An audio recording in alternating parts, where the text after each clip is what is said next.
Frau Bundeskanzlerin Dr. Merkel, schön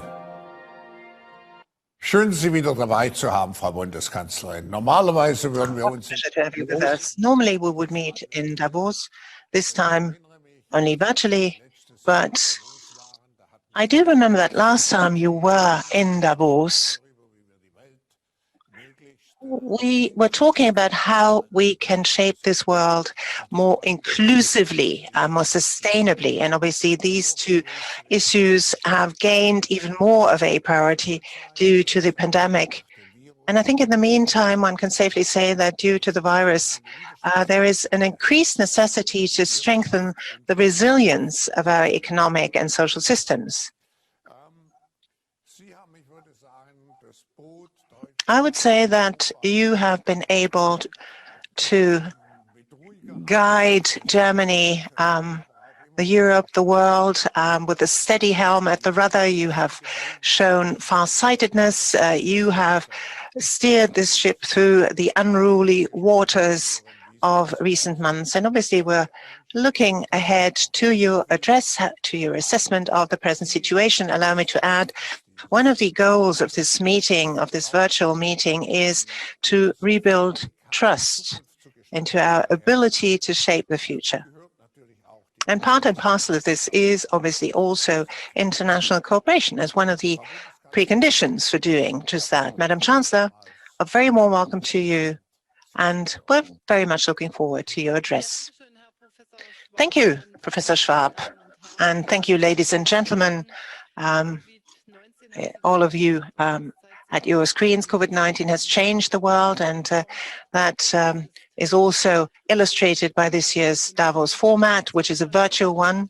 In May, there is to be a physical meeting, but not in Davos, this time in Singapore. And I just, in my preliminary remarks to Professor Schwab, I said, I hope he's not going to swap the beautiful mountains of Davos for the duration with the skyscrapers of Singapore, although that is obviously a vibrant place in this world.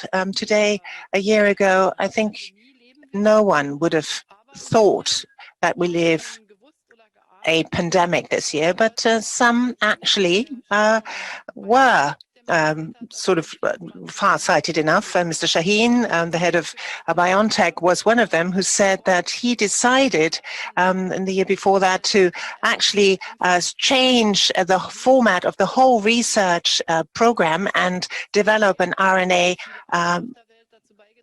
vaccine against this virus. And what he contributed and many others contributed to enabling us to now have a vaccine only 12 months after, well, it shows that humankind is capable of such great scientific feats, is capable of doing groundbreaking research. And I think this shows the way out of this pandemic, although this is going to be a very arduous road, much of an uphill battle, much more difficult than many think. BioNTech, Pfizer, other companies all over the world have developed vaccines. BioNTech, as you probably know, was a startup. 60 people from 60 different nations work in this startup. So it's a clear illustration also of the sheer value of international cooperation and of what you can actually do with this kind of cooperation. The pandemic has left deep imprints on our societies and our economies, and it is safe to say, I think, that it's going to determine in many ways the way we live, the way we do business over the next few years. Hundreds of people, hundreds of millions of people have actually become infected. Millions have died. There is certainly also, there are certainly only the official figures. And in many ways, Davos is the right place to discuss how we can get out of this pandemic and how we can forge a future-looking path. Anything that contains this pandemic is obviously a good thing. It's not only good for the health of the people, it's good for the economic, for the social possibilities, for the cultural possibilities. You chose as a motto the Great Reset as this year's motto. I think do we really need this great reset? That would be the question that I ask as a first instance. Or is it not so that perhaps we need less in the goals we set for ourselves, a reset, but more in the resolve that we show in anything we do?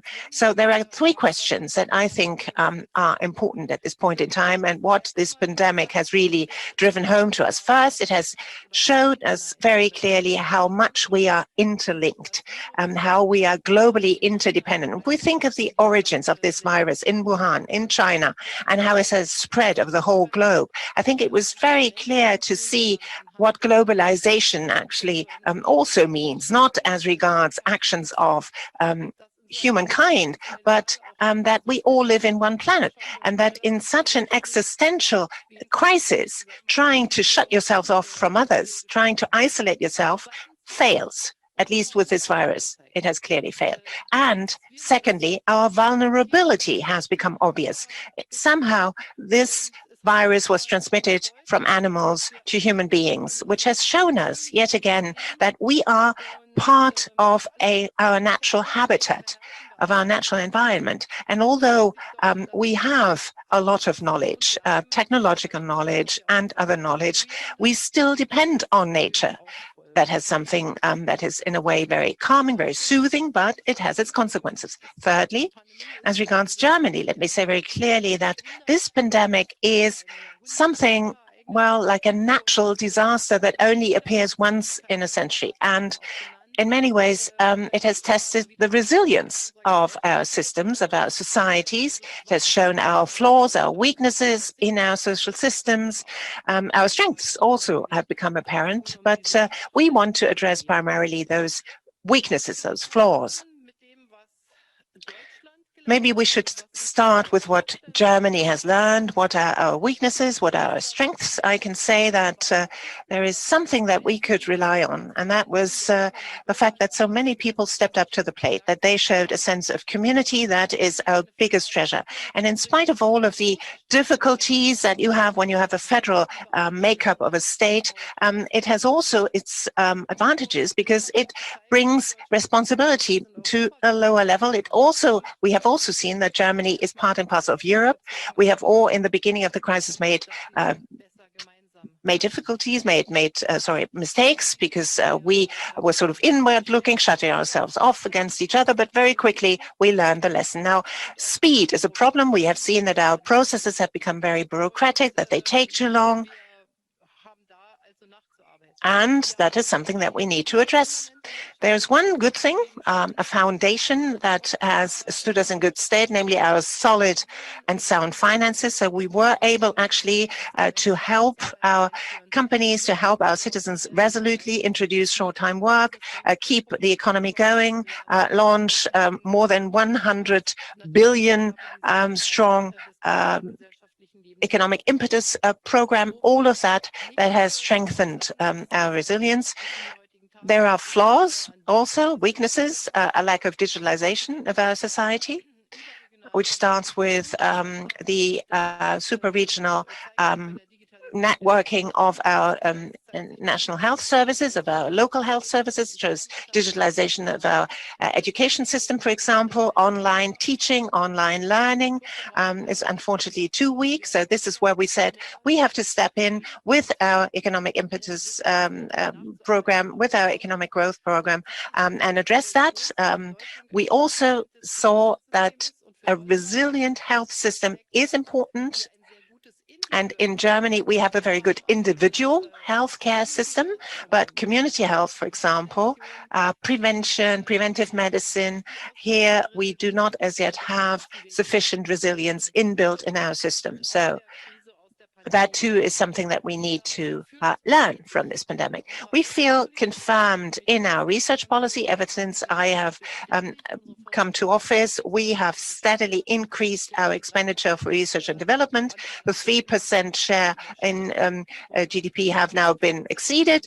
We would like to approach the 5.8, and everything we see with vaccines and also with other technologies is that promoting a very strong research and development policy is certainly the right thing. Now, a big question is to be discussed, needs to be debated. The word sovereignty is something that seems to be on everyone's lips. Many of the supply chains have been interrupted.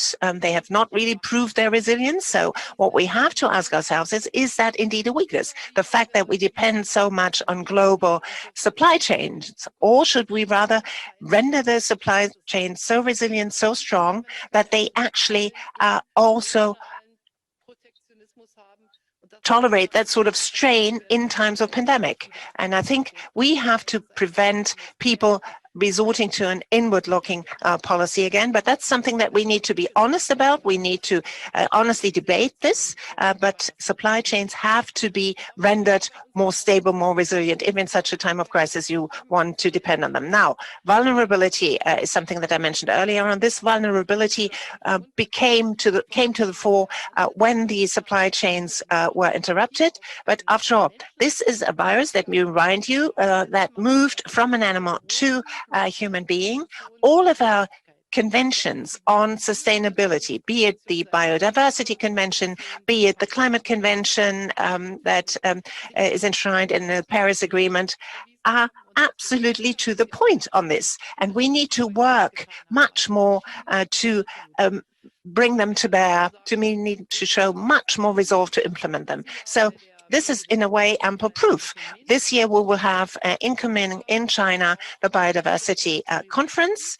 And also when we implement the Paris Agreement, we can prove that we have learned our lessons. The European Union has, as a first step, showed that it has learned its lesson. We have said our European goal, our national goal for CO2 emissions from 40% to 55 is something that we want to aim at for 2030. We have committed ourselves for 2050 to climate neutrality, which may well lead to a situation that Europe, and once we have achieved that, is the first climate neutral continent.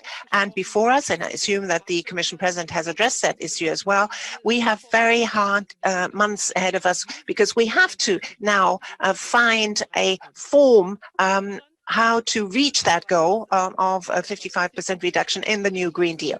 We have already changed 40% of our energy generation to renewables, but we also know that it's demanding tremendous efforts if this vulnerability due to climate change is to be overcome. One has to resort to very tough political measures, and we have to obviously take people along. For example, phasing out coal, changing over to hydrogen, a complete change as regards mobility, moving over to electric mobility, and we have to be open, and also hydrogen maybe. We have to be open-minded as regards our technology. The European Union, in all of its efforts for a recovery, we have taken a very unusual step for European Union standards. We have said in this recovery plan that we don't want to do business as usual. We really want to set priorities, very clear priorities. More than 35% of all of the funds used need to serve climate protection, more than 20% digitalization. So that is a future-looking, forward-looking investment, because we want to have more resilience, more sustainability. And there's something that the world has, after all, achieved over the past few decades, namely the Sustainable Development Goals for 2030. That is indeed something that in a very comprehensive way shows the way ahead. How do we need to act if we don't want to be as vulnerable as we currently are? But the summit meeting of the United Nations last year also showed very clearly that we lag far behind expectations. And this is a clear and present danger, that after this pandemic, we all become more inward-looking. We industrialized countries concentrate on our own policies, and we are not caring for developing countries. That's something that we must avoid at all costs. That's why the German goal, the German objective is, and this also as regards the recovery program, the European Union recovery program, we must not actually reduce our expenditure in our cooperation with the developing countries, but rather do more.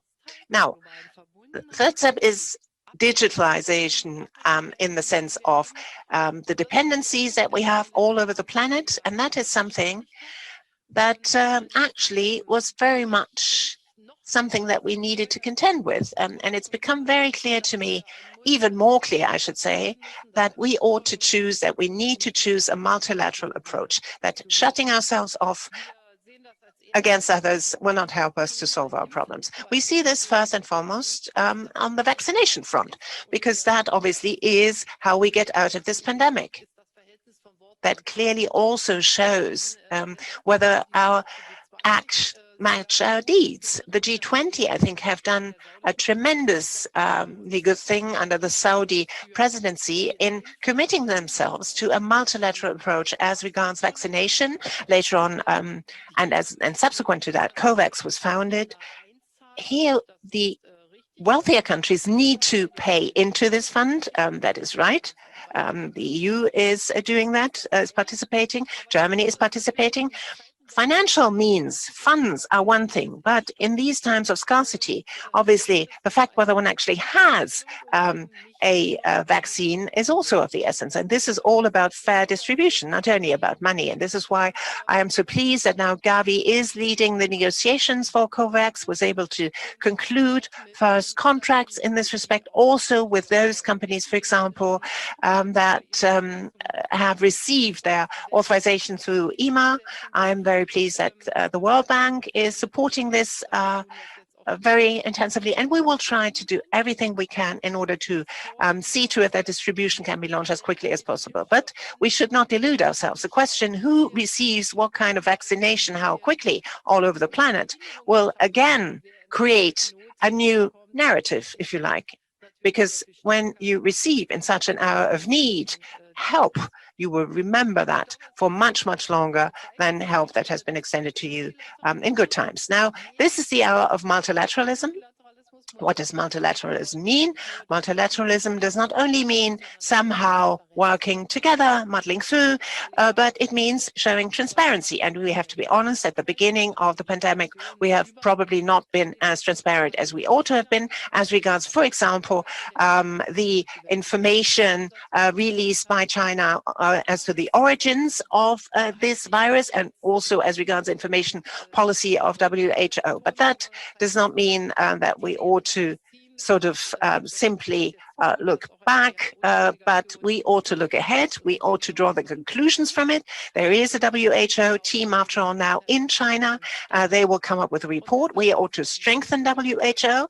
So it's a very good message that the United States of America, after the transition now, after Joe Biden has become president of the United States, have declared that they wish to be participating in the work of the WHO. That's a very important start. Now, global links, global commitments mean that we have to have an interest in how the rest of the world is faring. So development cooperation is in our national interest. That's how we see it in Germany. We want to strengthen the links with Africa. We want to strengthen investments in Africa. We, as you remember, have launched within our G20 presidency the Compact with Africa. It's supported by the IMF, by the World Bank, and we're going to be participating in this in the future as well. Now, fair international trade.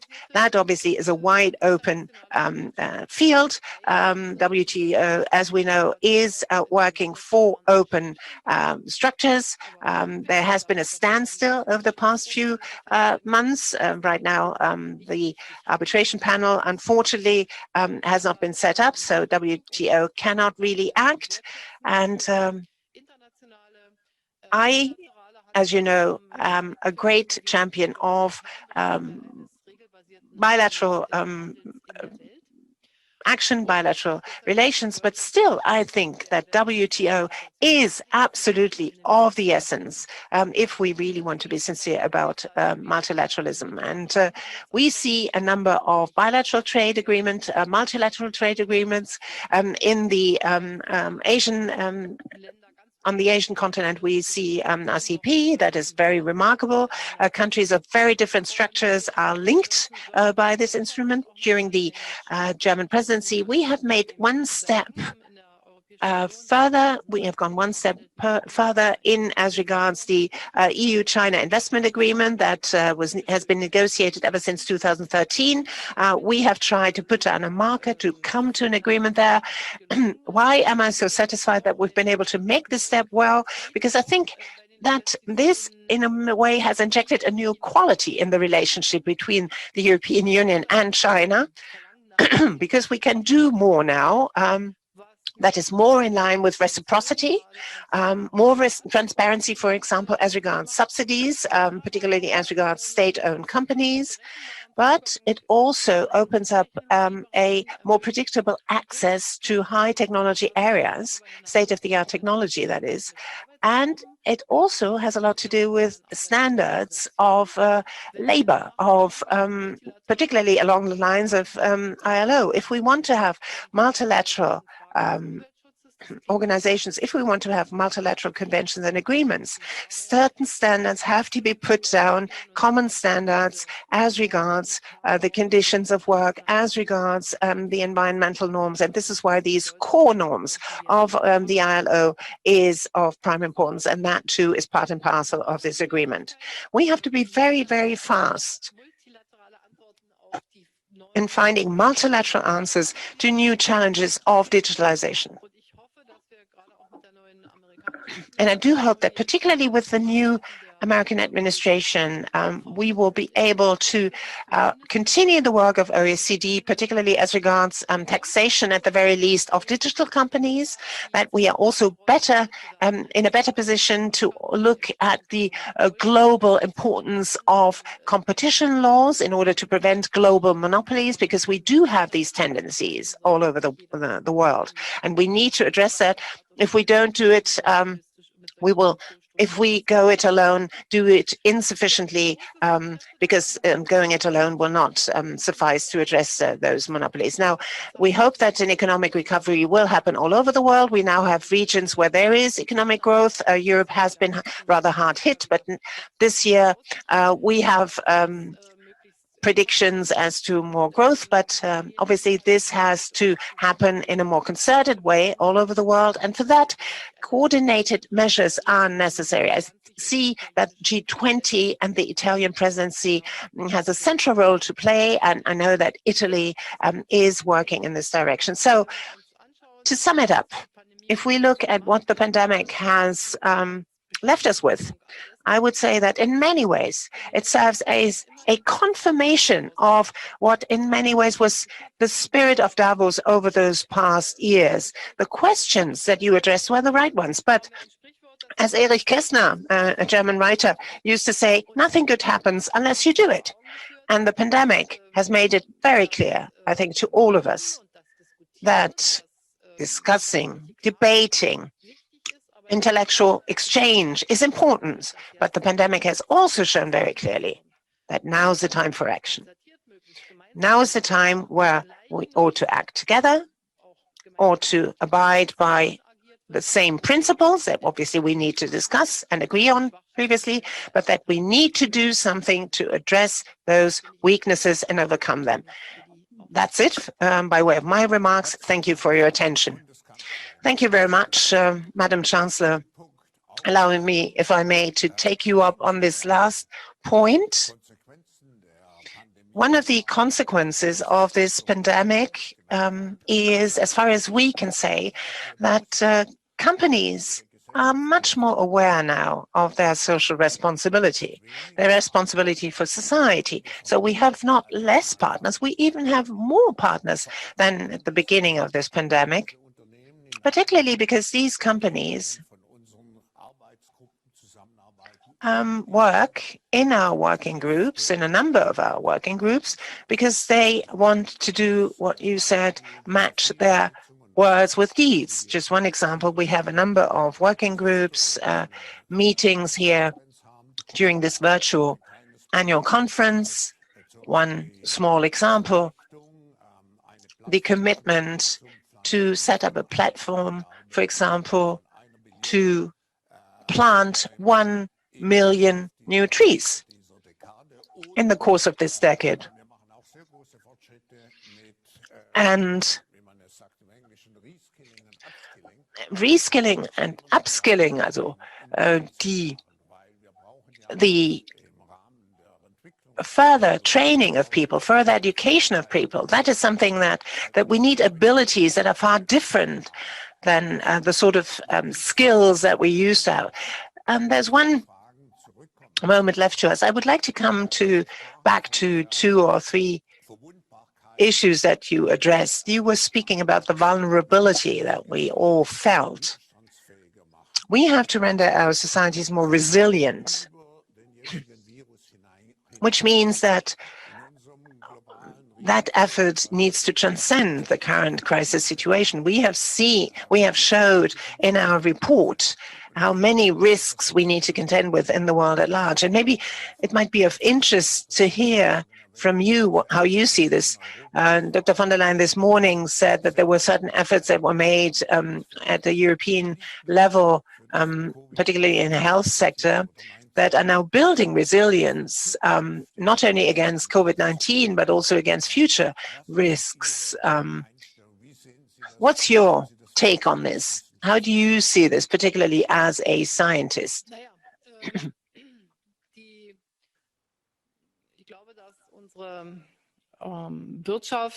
I think our economy, or the way we do business in general, in good times, has a certain tendency to actually try and use all the leeway that we have, all the wiggle room that we have. Efficiency is sort of number one, but then you have no buffer zone, as it were.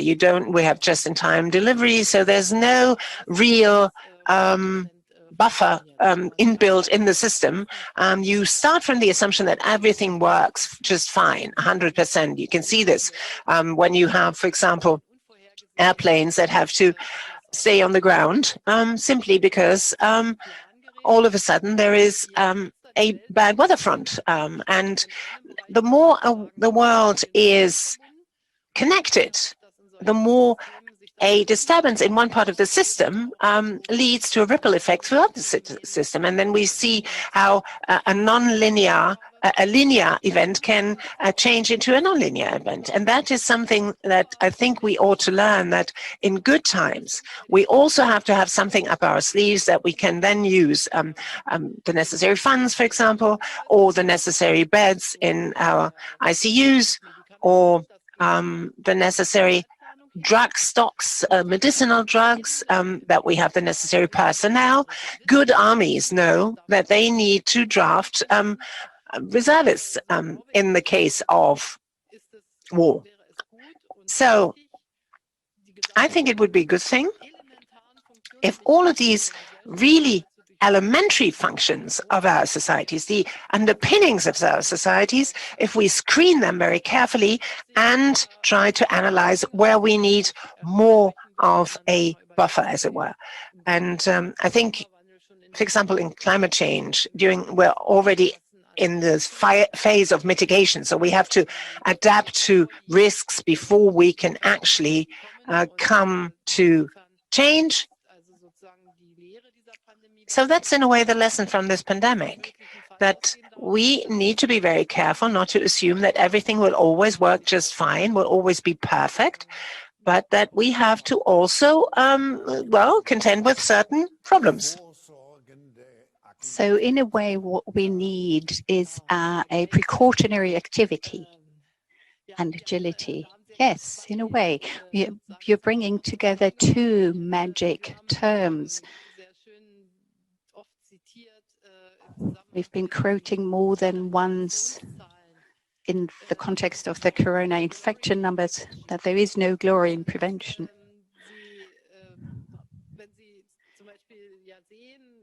Now, when you take a look at the course that infection rates have taken, and we have all been closely observing developments in that regard of late, the phenomenon of exponential growth means that there's little you can see at the beginning, but you have to take action exactly during that period. That, I believe, is the major lesson we have to draw from the pandemic. And we should also apply that lesson to other areas if you want to ensure that the world does not end up in a shape that makes it difficult for us to control developments. So even in extremely difficult situations, we would be able to act in a wise manner if we were to pursue such a precautionary approach. We would be prepared for some unexpected situations. We are quite aware of us not being able to solve everything at one time. We have to pursue a step-by-step approach, trying out things, seeing whether we can control this phenomenon that is so difficult to control. As far as that is concerned, I support this concept of precautionary agility. Madam Chancellor, one of the consequences of this crisis, or rather of this pandemic, is the enhanced role that the government has to play. And as was mentioned earlier, the enhanced role to be played by leading companies. And they have realized that they have to act in a spirit that protects the environment, that thinks of social needs of people. Now, what does that mean for our long-term social model and for our long-term business model? I'm asking you this question because you know that I have been very committed to this principle of stakeholder capitalism, and I've been surprised time again that this seems to be triggering some resistance of a psychological nature. I believe that companies are not only an economic unit, but they also have a social function to play. And I don't think that those two contradict each other. But how do you,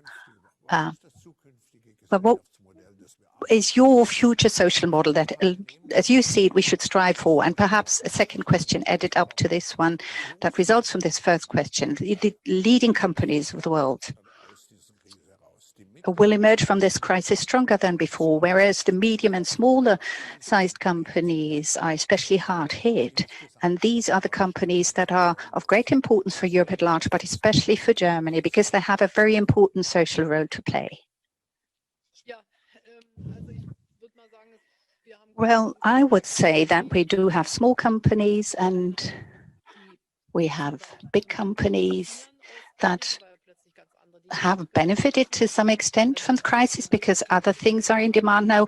Demand for digital solutions is exploding, so to speak, whereas other companies are especially hard hit. When you think of restaurants, when you think of event managers, when you think of artists and their work, when you think of smaller shops and department stores, once the pandemic has been overcome, we will be able to ease restrictions, and we will have to then take a closer look at what we can do in order to maintain a certain infrastructure.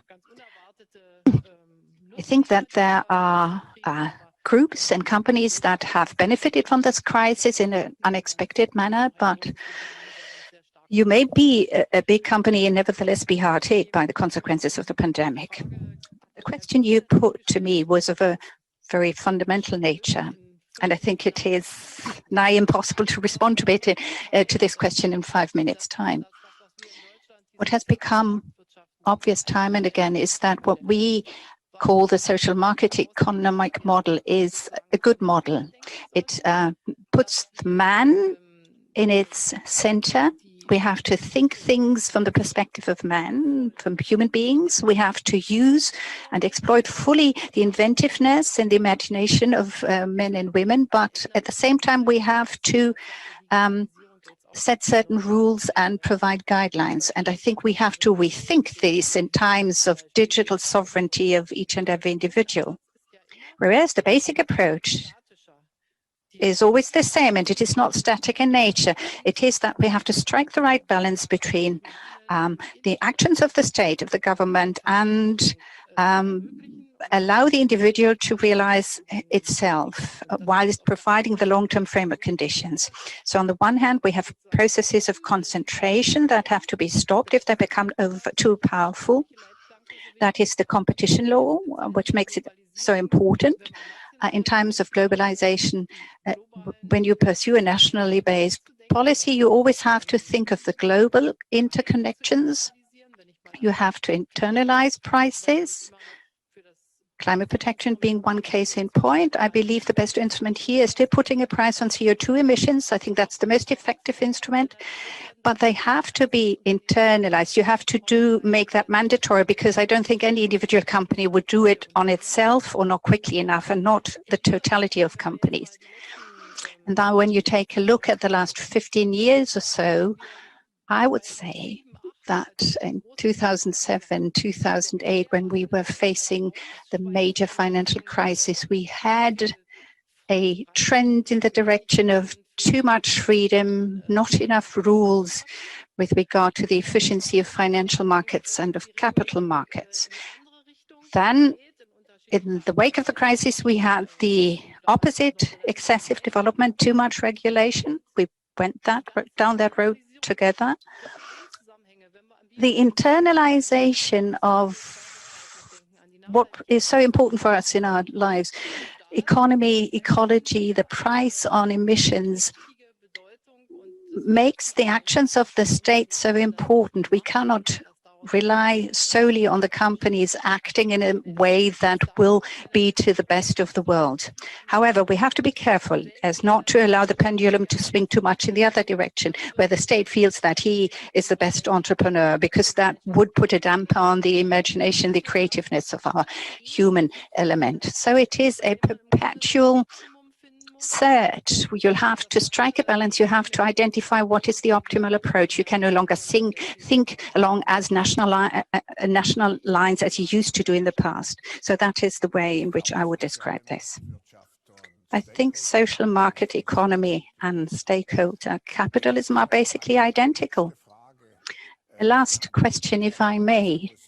You stressed the importance of multilateralism.